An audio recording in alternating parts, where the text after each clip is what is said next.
আজকে শ্রাবণ মাসের শেষ সোমবার, তো আমিও চলে এসেছি সবার মতন বাবার কাছে। আর এটা হচ্ছে আমাদের পূর্ব মেদিনীপুর রেপাড়া শিব মন্দির।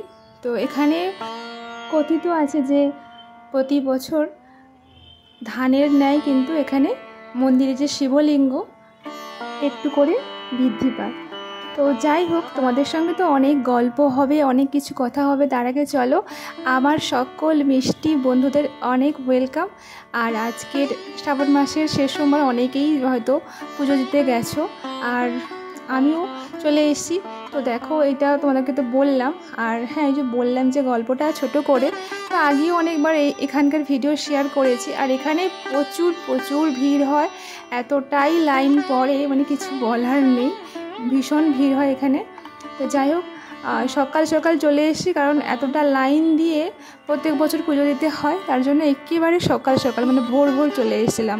আর আমাদের মানে ওখান থেকে বাড়ি থেকে আসতে এখানে বেশি সময় লাগে না, মিনিমাম 35 মিনিট বাইকে লাগে। তো যাই হোক, চলে এসে আর এখন যেহেতু একেবারে সকাল সকাল চলে এসে দেখো পুরোটাই ফাঁকা, কিন্তু এটা যখন 9:30 10টা বাজবে তখন ভীষণ লাইন পড়বে। দেখো এই যে একটু একটু করে কিন্তু লাইন মানে বেড়েই চলেছে।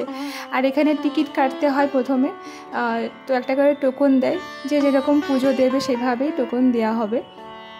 আমরা তো ওই দুধ ঢালবো, তাই হচ্ছে আমাদের টিকিটে ওই 10 টাকা নেয়। আর এই যে দেখো, বাবার দর্শন করে নাও। তো এখন মন্দিরটা খোলা আছে আর ভিড়টা এতটাই কম, তাই তোমাদের সঙ্গে সব কিছু বেশ সুন্দরভাবে মানে দেখাতে পারছি। আর এই যে আমার মানে পুজোর ডালি, আর পরপর প্রচুর ভিড় হয়ে গেছে। কিন্তু কি বলো তো, মানে সকাল টাইমটা ভীষণ ওই আমরা চলে এসেছিলাম 8টার আগে, তাই মানে একেবারে হালকা, মানে সেরকম ভিড় ছিল না। পরপর দেখো লোকালয় হচ্ছে।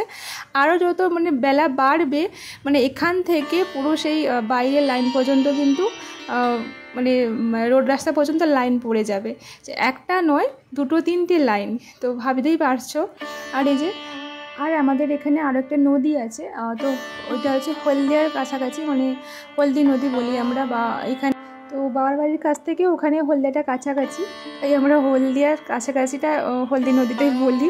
কিন্তু এখানে হচ্ছে তেরোপেখা বলে, ওইটা তেরোপেখার দিকটা যেহেতু এরিয়ার মধ্যে পড়ে, ওই নদীটা থেকে জল নিয়ে এসে কিন্তু এখানে ঢালে।